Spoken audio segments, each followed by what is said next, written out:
Halo dan selamat datang kembali. Hari ini kita akan melakukan pembahasan mendalam tentang periode yang krusial banget dalam sejarah ekonomi perilaku, yaitu saat gagasan-gagasan ini mulai masuk ke, bisa dibilang, kandang singanya ekonomi tradisional, Universitas Chicago, mulai tahun 1995. Sumber utama kita kali ini dari buku Richard Thaler, Misbehaving. Misi kita mau lihat gimana sih konsep perilaku manusia yang sering dianggap nggak rasional ini, gimana dia berinteraksi, ditantang, bahkan berhasil tumbuh di lingkungan yang sangat menjunjung tinggi asumsi pilihan rasional. Kita juga bakal lihat relevansinya buat banyak hal, mulai dari perdebatan akademis sampai ya dinamika politik kantor yang mungkin Anda kenal juga. Oke, siap ya? Mari kita mulai urai satu persatu. Jadi, Richard Thaler ini kan tiba di Universitas Chicago tahun 95. Kita semua tahu lah ya, tempat ini tuh kayak benteng pertahanan pemikiran ekonomi rasional. Rumahnya para ikons manusia super rasional itu. Nah, apa yang terjadi waktu ide-ide tentang humans, manusia yang penuh bias ini, masuk? Langkah pertama Thaler, menariknya, ke Fakultas Hukum. Di sana dia langsung kolaborasi sama nama besar kayak Cass Sunstein. Iya, betul sekali. Universitas Chicago itu terutama lewat tokoh kayak Hakim Richard Posner ya. Pengaruhnya luar biasa di bidang hukum dan ekonomi. Pendekatan yang dominan waktu itu ya pakai asumsi rasionalitas ekonomi buat analisis hukum. Nah, proyek Thaler bareng Christine Jones dan Kassenstein ini tujuannya ambisius banget. Mau menyuntikkan semacam dosis realisme perilaku ke dalam analisis hukum dan ekonomi ini. Intinya, mereka bilang hukum bakal lebih efektif kalau didasarkan pada gimana manusia beneran berperilaku, bukan gimana teori bilang seharusnya. Salah satu target utama mereka itu teorema Coase. Wah, ini fundamental banget. Gampangnya gini, teorema ini bilang kalau nggak ada biaya buat negosiasi atau biaya transaksi, alokasi sumber daya itu bakal efisien, nggak peduli siapa yang awalnya punya hak.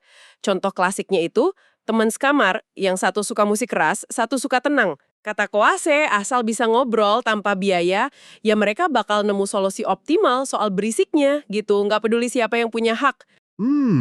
Tapi gimana temuan perilaku bisa goyangin teorema sekuat itu?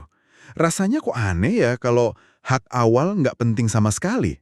Nah, disinilah eksperimen Mukopi yang terkenal itu jadi kunci buat nunjukin endowment effect, efek kepemilikan. Anda ingat kan, orang yang secara acak dikasih MUK, itu masang harga jual jauh lebih tinggi daripada harga yang mau dibayar sama orang yang nggak dikasih MUK buat barang yang sama persis. Oh, jadi karena udah merasa punya, nilainya jadi beda gitu ya di mata mereka. Tepat.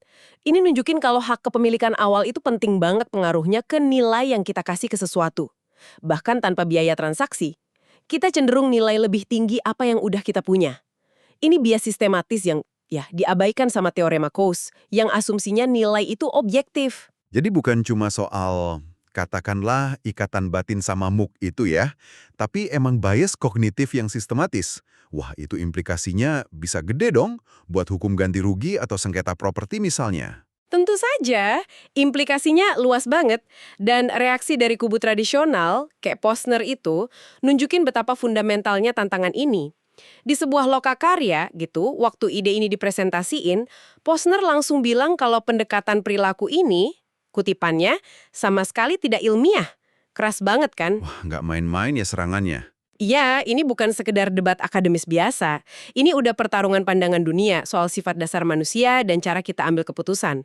Buat mereka, nerima ada bias kayak endowment effect itu ya, sama aja mempertanyakan fondasi analisis ekonomi hukum yang udah dibangun bertahun-tahun. Oke. Dari perdebatan teori di ruang kuliah hukum, kita geser dikit yuk ke arena yang mungkin lebih akrab buat banyak dari kita. Politik kantor. Ternyata nih, profesor ekonomi brilian di sekolah bisnis top pun, ya tetap aja, manusia biasa bukan ikons yang sempurna.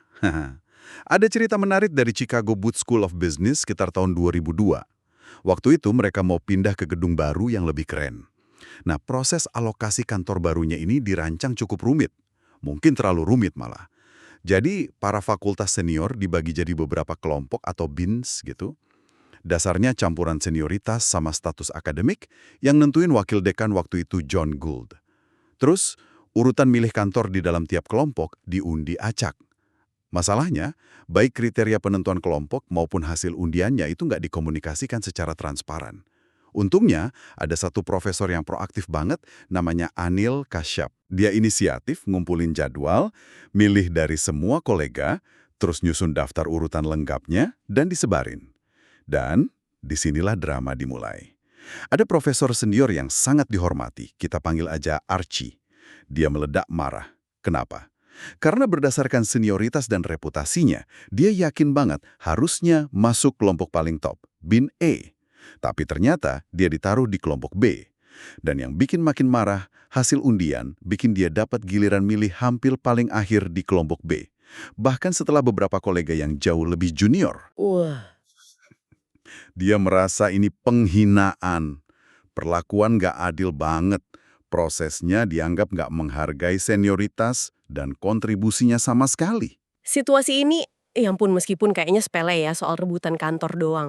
Tapi ini jadi kayak laboratorium mini yang sempurna buat ngelihat konsep-konsep perilaku beraksi. Jelas banget kita lihat endowment effect bekerja, orang merasa punya hak atas status atau peringkat tertentu yang dia rasa pantas dia dapatkan, terus jadi merasa kehilangan kalau nggak dapat. Terus kita lihat juga kekuatan loss aversion. Rasa sakit karena turun peringkat atau dapat hasil lebih jelek dari harapan, itu jauh lebih nusuk daripada senengnya dapat sesuai harapan. Dan tentu aja, isu keadilan, fairness, itu jadi pusat konfliknya. Transparansi proses, kriteria yang dipakai, terus banding-bandingin sama kolega lain, itu ngaruh banget ke persepsi adil atau enggaknya proses itu. Detail-detail kecilnya juga lucu ya. Saya dengar ada yang sampai minta ukur ulang kantor karena curiga ukurannya beda dikit dari denah. Atau soal siapa dapat kantor yang ada termostat sendiri. Personal murni harusnya nggak ngaruh ke keputusan besar kayak milih lokasi kantor, misalnya beda luas dikit atau ada termostat pribadi. Tapi buat manusia biasa, ya ampun, faktor nggak relevan ini bisa kerasa penting banget dan jadi sumber debat sengit. Ini nunjukin gimana persepsi dan perasaan kita sering dipengaruhi hal-hal yang objektifnya mungkin sepele. Nah ini muncul pertanyaan nih. Bias-bias kayak gini cuma ada di kalangan akademisi aja, yang mungkin banyak waktu mikirin hal kecil atau cuma di situasi yang taruhannya rendah kayak milih kantor. Coba kita uji di arena lain. Penelitian Taylor bareng Kate Massey, mahasiswa PhD Chicago waktu itu, soal draft NFL, Liga Football Amerika itu. Ini lingkungan yang taruhannya finansialnya tinggi banget loh. Melibatkan para profesional yang dianggap ahli, manajer tim, pelatih, pencari bakat. Keputusan mereka nilainya jutaan dolar. Oke, jadi apa temuan mereka di NFL? Temuan utama mereka itu cukup mengguncang dunia NFL. Tim-tim secara sistematis dan signifikan itu bayar terlalu mahal buat dapat pilihan draft di urutan awal, early picks itu. Mereka rela nuker aset berharga, pilihan draft di babak selanjutnya, dengan nilai yang jauh di atas nilai sebenarnya dari pemain yang mereka pilih di urutan atas. Loh, tapi bukannya nilai pasar pilihan draft itu udah terbentuk dari interaksi para ahli di tim-tim NFL itu sendiri? Maksudnya, pasar itu sendiri secara kolektif salah nilai gitu. Atau ada bias lain, mungkin ego pemilik tim yang pengen menang di hari draft. Pertanyaan bagus tuh. Memang ada pasar untuk pilihan draft, tim saling tukar-tukaran. Messi dan Taylor ini bandingin harga pasar sebuah pilihan draft berdasarkan nilai tukar yang umum terjadi sama nilai kinerja aktual yang dihasilkan pemain yang dipilih selama kontrak awalnya. Hasilnya konsisten banget. Pemain pilihan teratas seringkali ngasih nilai surplus negatif. Artinya, biaya total buat dapetin mereka, gaji tinggi plus nilai pilihan draft yang ditukar, ternyata lebih gede dari kontribusi mereka di lapangan dibanding pemain pilihan babak selanjutnya. Sebaliknya, banyak pemain pilihan babak tengah sampai akhir malah ngasih nilai surplus positif yang gede. Jadi ya, pasar kolektif tampaknya memang konsisten bikin kesalahan penilaian. Ada contoh ekstrim nggak yang benar-benar nunjukin betapa gilanya penilaian berlebihan ini? Contoh paling legendaris ya, mungkin perdagangan yang dilakuin pelatih New Orleans Saints, Mike Ditka, tahun 1999.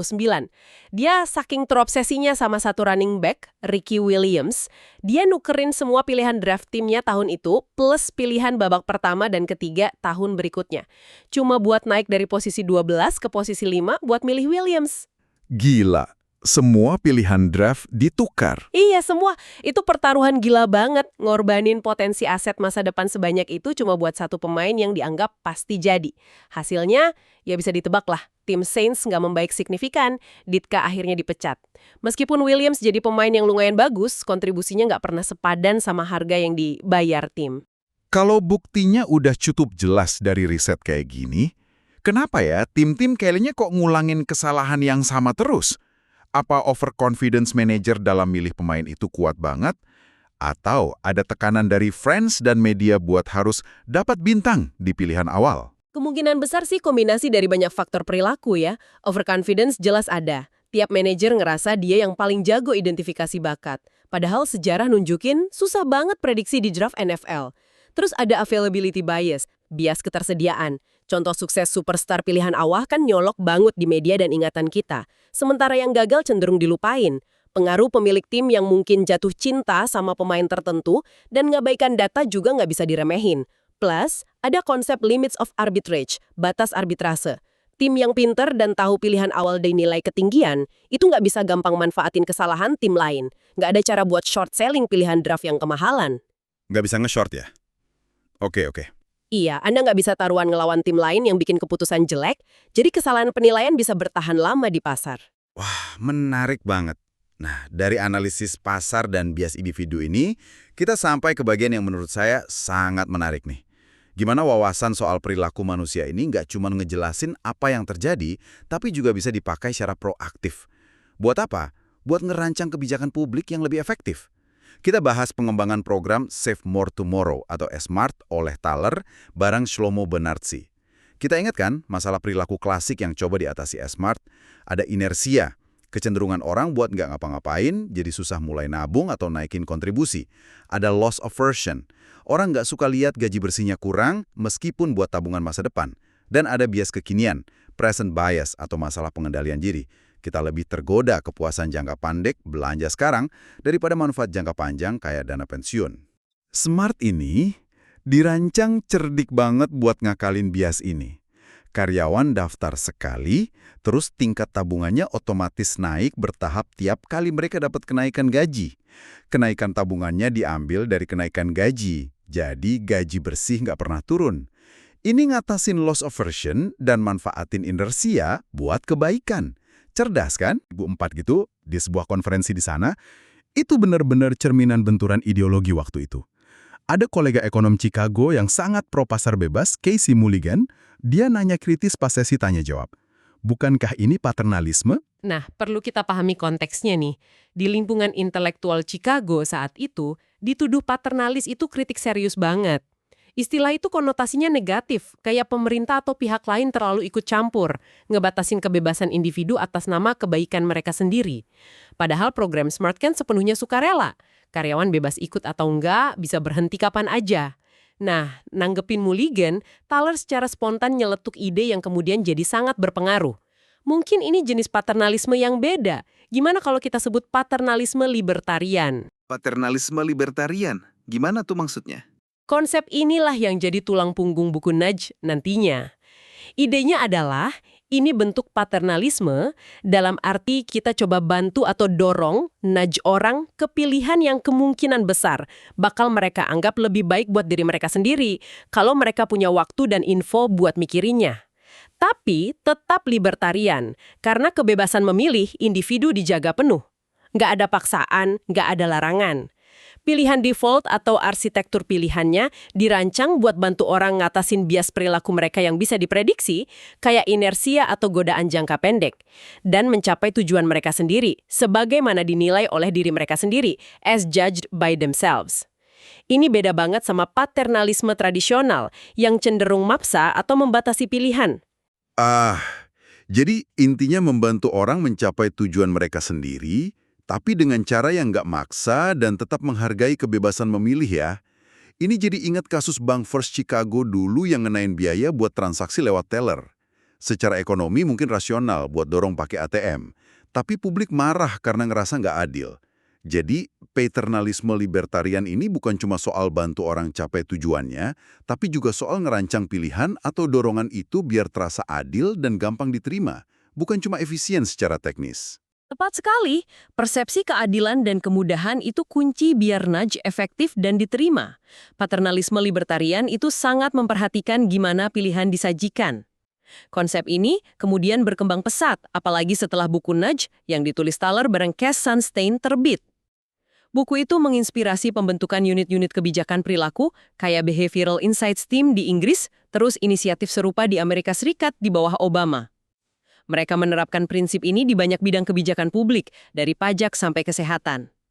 Ini nunjukin pergeseran signifikan dalam cara kita mikir soal peran pemerintah dan desain kebijakan. Jadi, apa ya? Kesimpulan besar dari perjalanan Thaler dan ekonomi perilaku di Chicago sejak 95 ini. Kita lihat gimana gagasan yang awalnya dianggap aneh dan gak ilmiah, sama kubu tradisional, pelan-pelan tapi pasti dapat tempat. Mulai dari nantang asumsi dasar di teori hukum dan ekonomi, terus ngurai bias di keputusan jutaan dolar di dunia olahraga, ngejelasin dinamika manusiawi di balik politik kantor, sampai akhirnya lahirin pendekatan baru buat ngerancang kebijakan publik, kayak program tabungan. Ini negasin satu hal penting. Memahami gimana manusia sebenarnya bikin keputusan dengan segala keterbatasan kognitif, bias, dan pengaruh emosinya, itu fundamental. Dimanapun keputusan itu dibuat. Mau di pasar finansial, di dalam kantor tempat Anda kerja, di ruang rapat pemerintah, atau dalam kehidupan pribadi kita sehari-hari. Integrasi penuh wawasan perilaku ke arus utama pemikiran ekonomi dan kebijakan mungkin masih proses ya, tapi nilai dan dampak praktisnya udah nggak terbantahkan lagi. Nah, sebagai pemikiran penutup nih buat Anda bawa pulang, coba deh luangkan waktu sejenak buat refleksiin lingkungan Anda sendiri. Mungkin tempat kerja Anda, dinamika tim, atau pilihan pribadi yang sering Anda hadapi. Di area mana ya pemahaman yang lebih dalam soal bias perilaku? Misalnya, keengganan kita lepasin sesuatu yang udah dimiliki, endowment effect, atau kecenderungan hindari rugi, loss aversion, bisa bantu hasilkan keputusan yang lebih baik? Atau mungkinkah ada semacam dorongan halus, nudge, kecil yang bisa dirancang buat bantu Anda atau orang di sekitar Anda capai tujuan yang Anda sendiri anggap penting dengan lebih gampang? Coba dipikirkan. Terima kasih sudah menyimak pembahasan mendalam kita kali ini.